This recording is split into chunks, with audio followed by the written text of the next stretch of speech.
Na yung tokwa, kaya ihuhuli natin, chef, tama po ba? Unahin natin yung pangkong. Kaso, chef, yung pangkong natin ba't masyadong parang napaliit yung mga hiwa, no? Medyo natantad yata ng konti.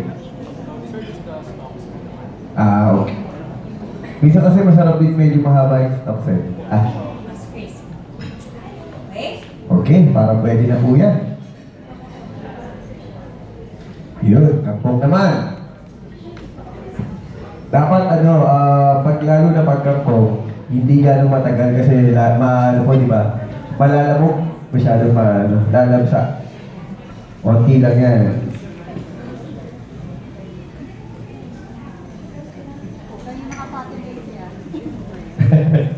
Okay, ginabuhin natin, no? So kung kaya nilang gawin ngayon, kaya din natin gawin ito sa bahay. Opo, masyadong maliit yung pagkakaano eh.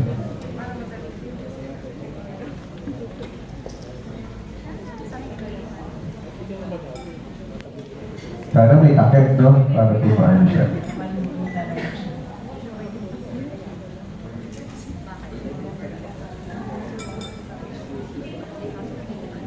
Minsan lalagyan. Mahilig ka ba sa gulay, Coco? Oo, pero nung bata ako hindi. Pero pag nagbibinata ka na, yan, na-appreciate mo na yung gulay. Pag bata ka kasi, hate na hate mo yung gulay. And then pag medyo, yun, na-appreciate mo na siya pag medyo may kakaedad ka na. Haluin niyo. Dapat mga parents, dapat talaga, bata pa lang, tinitrain na natin yung mga anak natin na kumain ng gulay.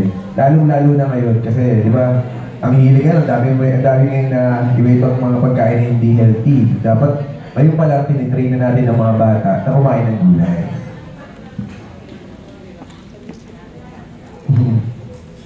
Actually, ako rin, yung gulay na niluluto po namin sa maliit naming bakod sa labas ng bahay. Talaga? Kasi masaya din yun eh, yung family bonding nyo eh. Saan ganda kasi na kapag tinanim nyo, tapos kapag tumubo na, ma-appreciate nyo yung mga niluluto nyo. Kasi siguradong fresh na fresh yun, kasi galing sa Oo. Tapos usok-usok pa ngayon yung mga organic vegetable, kaya sobrang okay yun. Okay na okay itong dalawang contestants natin. Mahirap i-judge. Malalaman Parang natin. pareho lang eh. Okay. Masyado lang maraming pangkong kaya medyo nahihirapan sila pakamalaglag. Parang pwede na po siya lagay yung tokwa. Okay na po? Pwede na po. Yan. Kasi baka masyado malamog yung gulay. Sa kay apoy dapat hindi ganun kalakas.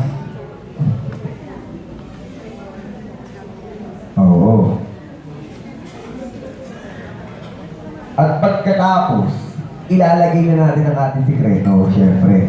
Yung sarsaya oyster sauce. Ayan. Yan ang magdadala dyan. Gusto niyo pag mo?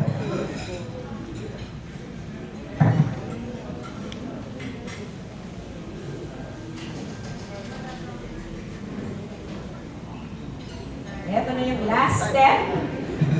Actually, ingredient yan eh. Ang sarsayang oyster sauce. Ayan.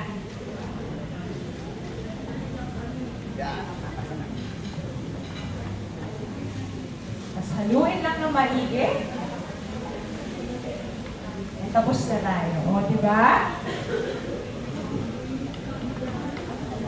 Actually, ganun kasimple lang eh. Kung lalo-lalo kung nagmamadali kayo. Itong kangkong with tofu, with oyster sauce, napakabilis pong lutuin. Para po sa ating pamilya. At napaka-healthy pa.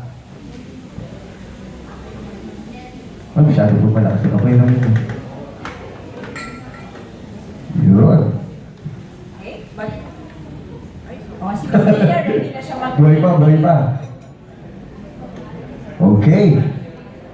Si Ma'am Tina ang unang matapos. Ma'am. Dito pa. Yun. Paganda na lang ng plating to.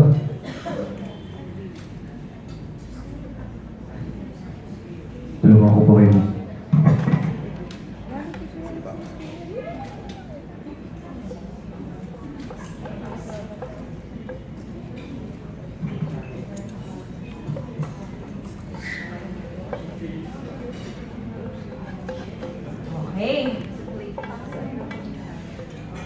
Diba? Yung unang luto ni Miss Tina, ay tinulungan siya ni Coco Martino. Diba? Special. Hindi asawa niya. Okay? Actually, dito sa lutong to, marami tayo pwedeng gawin. Pwede pa natin haluan niya ng hipon para magkaroon ng konting twist. Yung iba naman, lalong-lalo na yung mga lalaki, gusto nila spicy. Pwede natin lagyan ng sili yan. Kaya marami tayong pwedeng gawin niya sa lutong yan. Siyempre, sabi ko nga, ang sikreto dyan, yung sarsaya oyster sauce. Kaya yan ang magdadala dyan. Okay! Tikman na natin! Okay. Ayan na. Medyo mainit. Hipa ng konti. We'll also be serving the same stir-fried kangkong with tokwa so that everyone can try it din.